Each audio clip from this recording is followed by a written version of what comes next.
Fala pessoal, tudo bem com vocês? Uma das grandes reclamações do público em geral que acompanha a Fórmula 1 na atualidade é em relação à pouca quantidade de pilotos vencedores que a gente vem tendo nas últimas temporadas da Fórmula 1. Principalmente de 2013 para cá, a quantidade de pilotos que venceram provas nessas temporadas é extremamente pequena. Fizermos o comparativo por décadas fechadas, agora na década de 10, que foi a última década que fechou no ano passado, em 2019, considerando lá da primeira temporada, a temporada de 2010, até o final da temporada de 2019, nós tivemos 12 pilotos vencendo provas na Fórmula 1, 12 vencedores diferentes no decorrer de 10 temporadas. Já é bem menos que a década de 2000, que mesmo tendo aquele domínio grande do Michael Schumacher e da Ferrari, que ganhavam quase tudo, pelo menos em metade ali da década, metade inicial da década, ainda assim nós tivemos 16 pilotos diferentes durante o decorrer dessa década, vencendo provas na Fórmula 1. E é menos também que os 18 vencedores do decorrer da década de 90, e muito menos que os 21 vencedores da década de 80 da Fórmula 1. E é visível que períodos da história da Fórmula 1 em que nós temos um número maior de vencedores, uma variedade maior de vencedores no decorrer do período, são períodos em que a categoria tem uma competitividade maior dentro dela. Tem mais emoção dentro das pistas, sempre aparecem surpresas, como mais pilotos conquistando a sua primeira vitória na categoria, ou equipes pequenas conseguindo chegar ao lugar mais alto do pódio. Hoje eu vou trazer aqui para vocês as temporadas da Fórmula 1 que tiveram a maior quantidade, a maior variedade de vencedores no seu decorrer. Vamos lá?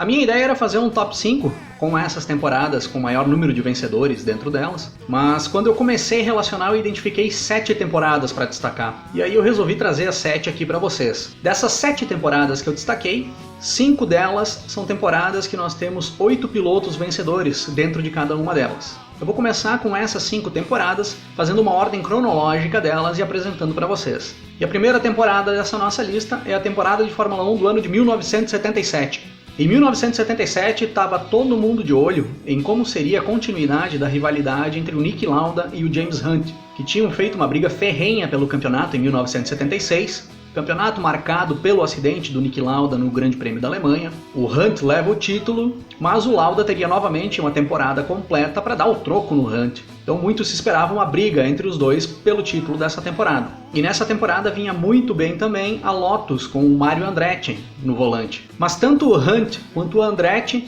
têm muitos abandonos no decorrer da temporada, principalmente por quebra nos carros, tanto da Lotus quanto da McLaren. O James Hunt abandona 11 das 17 provas da temporada, o Mario Andretti abandona 9. O Lauda não é o que vence mais provas nessa temporada, mas a regularidade do Lauda e a sua Ferrari dão o título mundial para ele no final da temporada. E as vitórias dessa temporada ficam nas mãos de 8 pilotos diferentes. Foram 4 vitórias para o Mario Andretti, 3 vitórias para o Niki Lauda, 3 vitórias para o James Hunt, 3 para o George Scheckter, uma para o Carlos Reutemann, uma para o Gunnar Nilsson, uma para o Jacques Laffite e uma vitória para o Alan Jones. Destaques dessas vitórias para a primeira vitória da Ligier na Fórmula 1 e para a primeira vitória do Jacques Laffite também no Grande Prêmio da Suécia dessa temporada.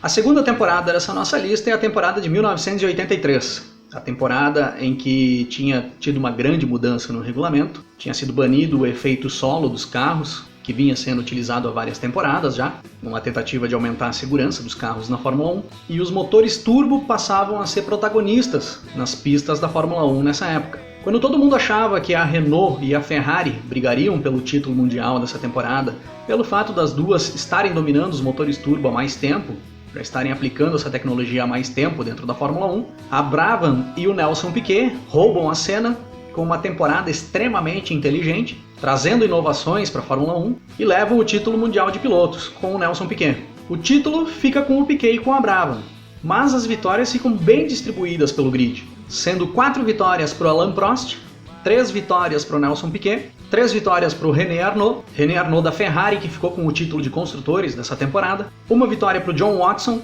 uma vitória para o Patrick Tambay, uma para o Keke Rosberg, uma para o Michele Alboreto e uma para o Riccardo Patrese, totalizando 8 pilotos vencedores ao final da temporada.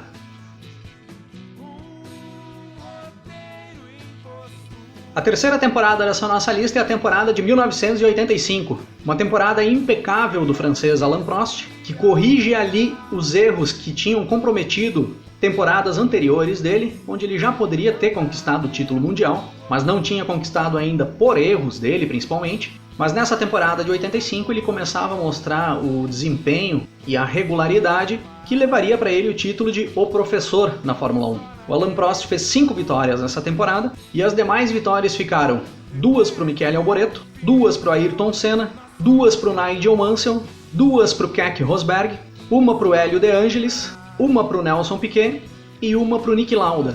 Destaque para a primeira vitória do Senna nessa temporada, no Grande Prêmio de Portugal de 1985, e destaque também para a última vitória do Niki Lauda na Fórmula 1, no Grande Prêmio da Holanda, sendo que o Lauda entraria na sua aposentadoria no final dessa temporada de 1985.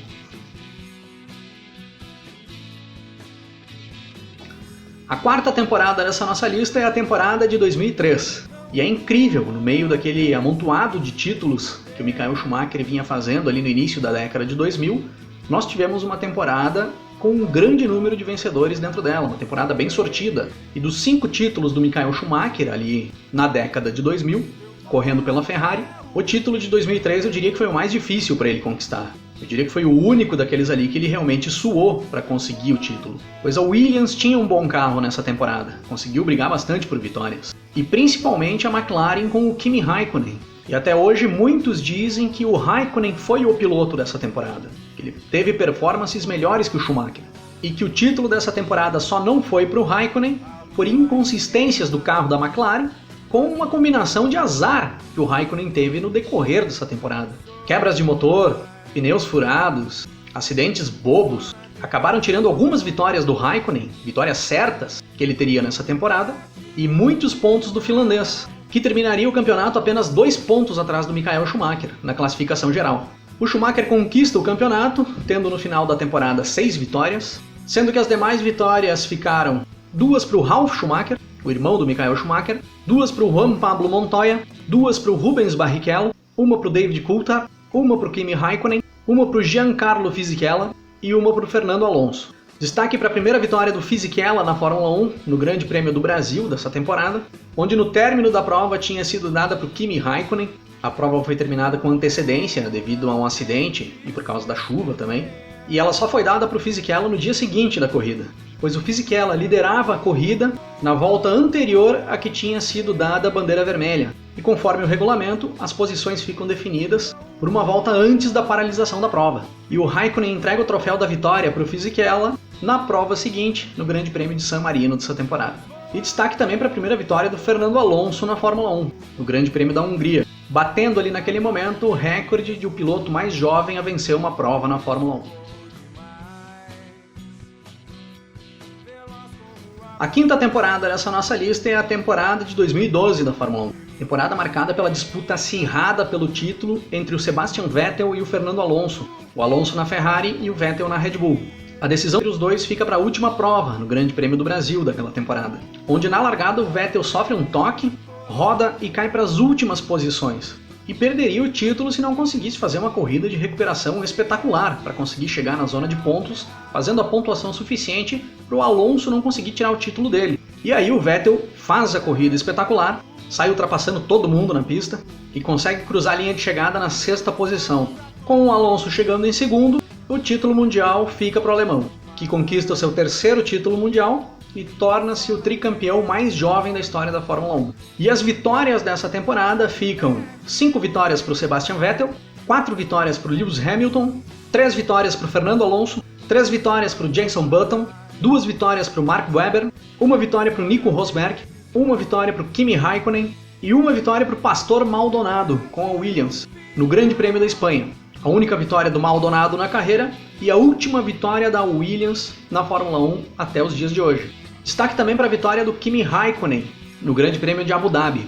O Raikkonen tinha ficado 2 anos afastado da Fórmula 1, retornou em 2012, correndo pela Lotus Renault, e não se imaginava que ele conseguiria conquistar uma vitória ali com aquele carro, que não era um carro de ponta.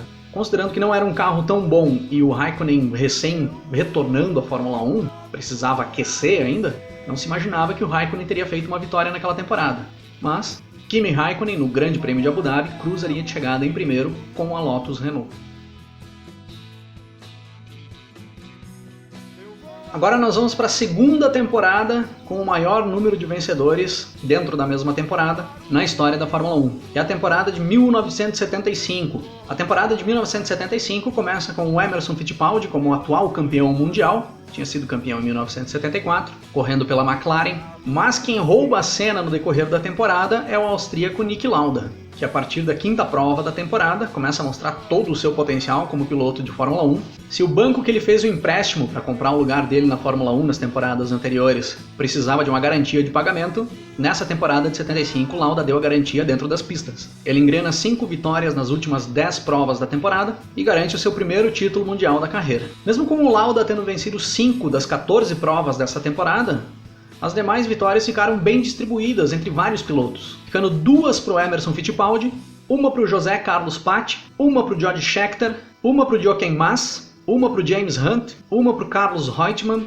uma para o Vittorio Brambilla e uma para o Clay Regazzoni, totalizando 9 vencedores diferentes no final da temporada de 1975. Destaque para a vitória do brasileiro José Carlos Paty no Grande Prêmio do Brasil dessa temporada, correndo pela Brabham, a única vitória do José Carlos Paty na Fórmula 1, e também para a vitória do italiano Vittorio Brambilla, da equipe March, no Grande Prêmio da Áustria dessa temporada, onde a prova é encerrada com antecedência por causa da forte chuva que vinha caindo ali naquele momento, e após o Brambilla passar pela bandeirada e a prova ser finalizada, ele roda e bate o carro, fazendo a volta de desaceleração e comemorando a sua vitória com a frente da March destruída.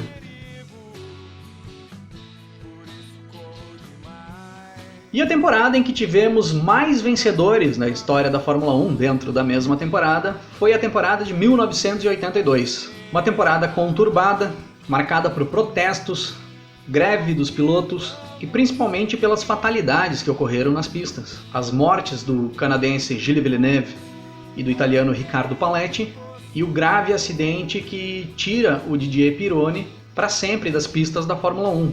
E esses imprevistos acabam deixando a temporada extremamente sortida.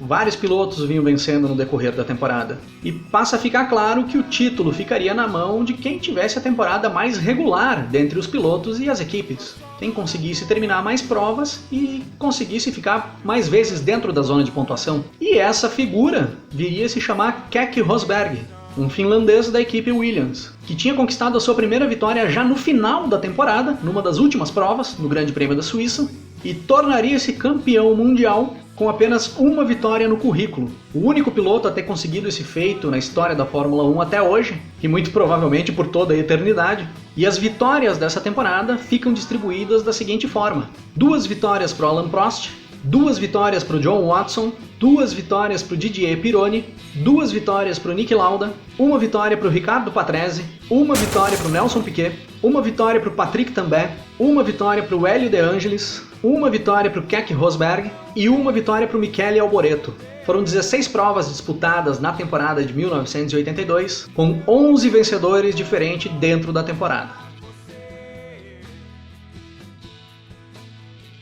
Essa queda no número de vencedores que vem ocorrendo com o passar das décadas dentro da Fórmula 1 mostra que as ações que a FIA vem tomando, principalmente no que diz respeito a regulamento, para tornar a categoria cada vez mais competitiva, que é o que sempre se fala, não tem surtido o efeito esperado. Tem todo o mérito e sucesso no que diz respeito à segurança, que essa sim sempre veio melhorando com as mudanças de regulamento no decorrer dos anos, e isso é muito bom. Porém, as mudanças que entram em vigor visando aumentar a competitividade da categoria e visando distribuir mais os bons resultados, e principalmente as vitórias, têm sido em vão. Vamos ver o que vem pela frente, principalmente após 2022, quando entra em vigor o novo regulamento aerodinâmico na Fórmula 1, e em 2026, que é a previsão de entrar em vigor o novo regulamento de motores. E esperamos que a competitividade desses novos regulamentos venham nos trazer novamente essa diversidade de vencedores no decorrer das temporadas, trazendo mais surpresas e emoção para dentro da Fórmula 1. Se curtiram o vídeo, deixa o like de vocês, compartilhem o vídeo, inscreva-se no canal se ainda não se inscreveu, deixem aí nos comentários mais informações e mais curiosidades sobre essas temporadas. Me corrijam se eu passei algumas informações erradas também. Na correria de gravar vídeo, editar vídeo, é fácil de eu me passar e colocar alguma informação que não é correta. E a gente vai se falando na sequência. Um grande abraço para todo mundo. Até mais!